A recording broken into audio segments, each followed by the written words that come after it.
Bon, un sujet très à la mode, les probiotiques. Hein? Donc, on a cru longtemps que la santé des intestins était reliée avec notre santé en général, que si on avait plein de bonnes bactéries, que ça réglerait nos symptômes et on pourrait guérir de peu importe qu'est-ce qu'on a. On a longtemps pensé ça, que notre santé des intestins, et il y a même, il relié à notre santé en général. Il y a même encore plein de thérapeutes et en médecine conventionnelle aussi qui pensent ça. Et tout ça, c'est parce qu'ils ne savent pas qu'est-ce qui cause la maladie en arrière. Donc, ils essayent toutes sortes d'affaires. Il faut que tu te mettes ça dans la tête. Il faut que tu te mettes dans la tête que tout ce qui est dit, qu'est-ce qui est véhiculé dans le monde de la médecine conventionnelle, comme de la médecine alternative, c'est qu'il n'y a personne qui sait qu'est-ce qu'on a.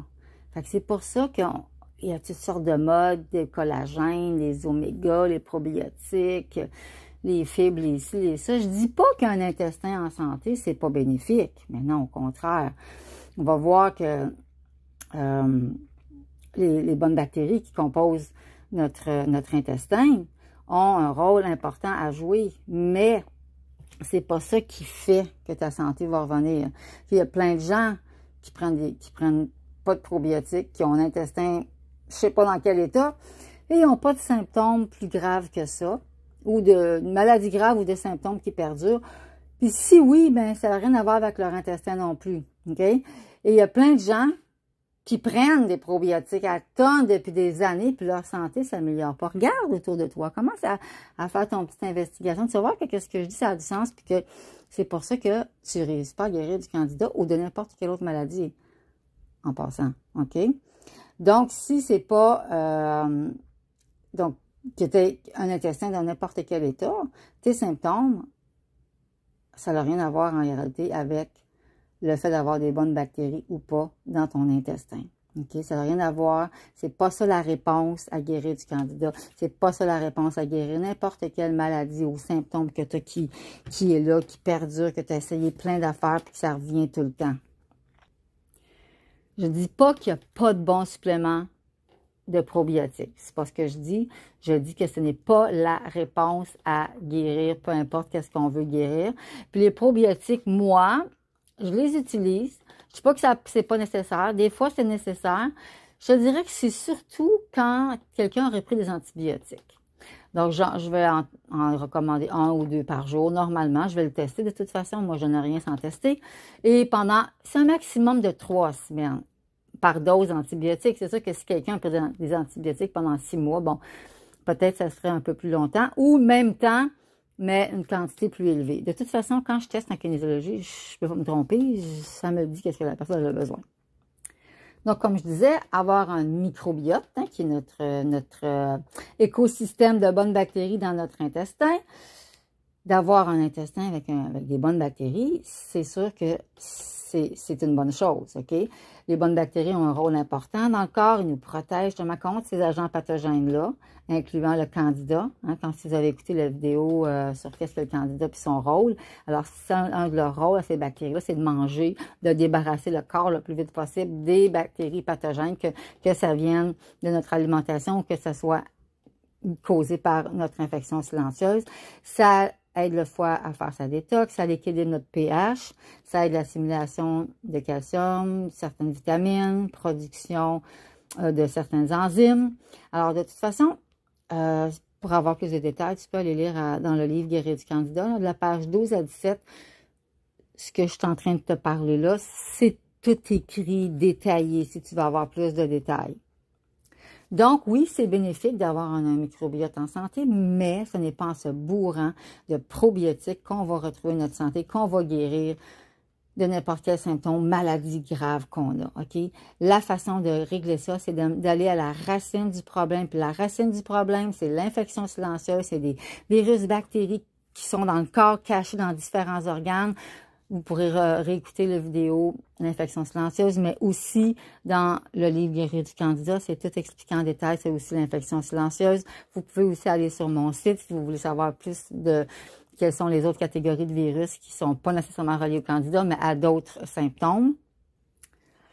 Parce que cette infection silencieuse-là, les bactéries, les virus qui sont cachés, ils n'en ont rien à foutre, là, eux autres, qu'on ait plein de bonnes bactéries. Ce qu'ils vont faire, c'est qu'ils vont chercher quelque chose qui va les nourrir. Parce qu'oubliez pas que les virus et les bactéries, c'est comme nous, ça mange, ça digère et ça élimine. Donc, ils vont chercher partout dans le corps qu'est-ce qu'ils pourraient manger pour pouvoir survivre et avoir une belle vie dans notre corps.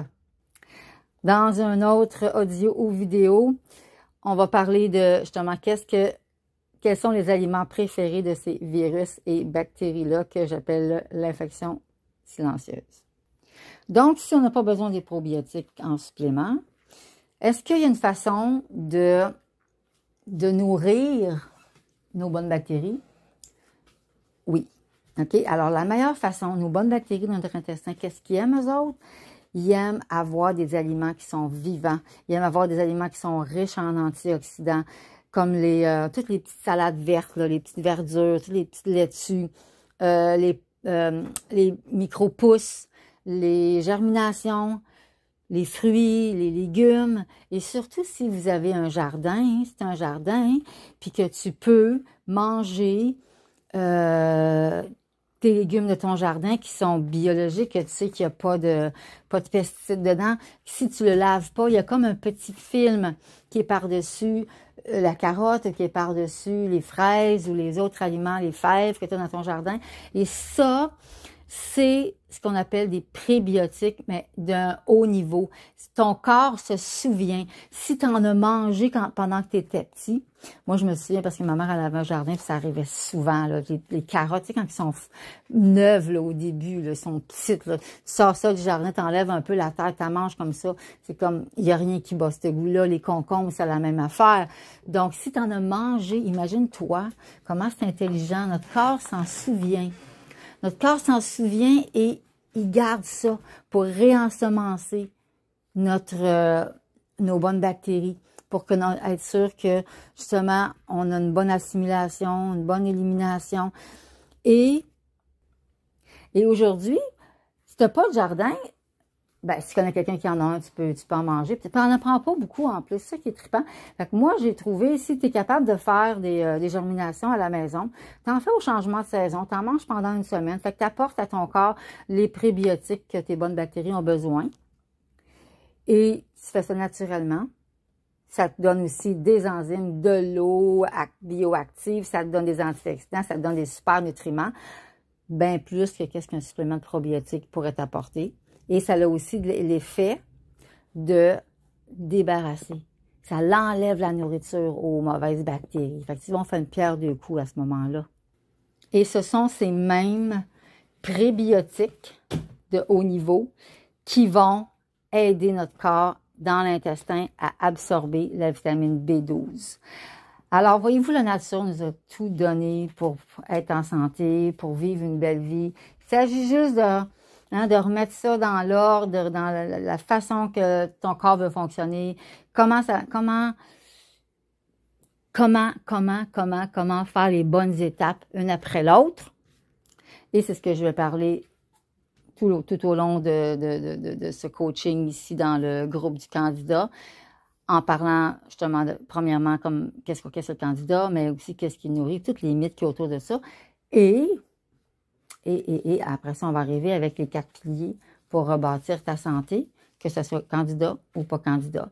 Alors, sur ce, si tu veux lire plus en détail, avoir plus d'informations sur ça, pour les probiotiques, puis les petits biotiques élevés que je viens de parler de haut niveau, tu vas dans le livre Guérir du candidat, la page 12 à 17, c'est tout écrit. Et puis, tu as aussi la première partie, qu'est-ce que le candidat, l'infection silencieuse, donc tout est là. OK. Alors, on se revoit dans le prochain audio ou vidéo. Bye bye.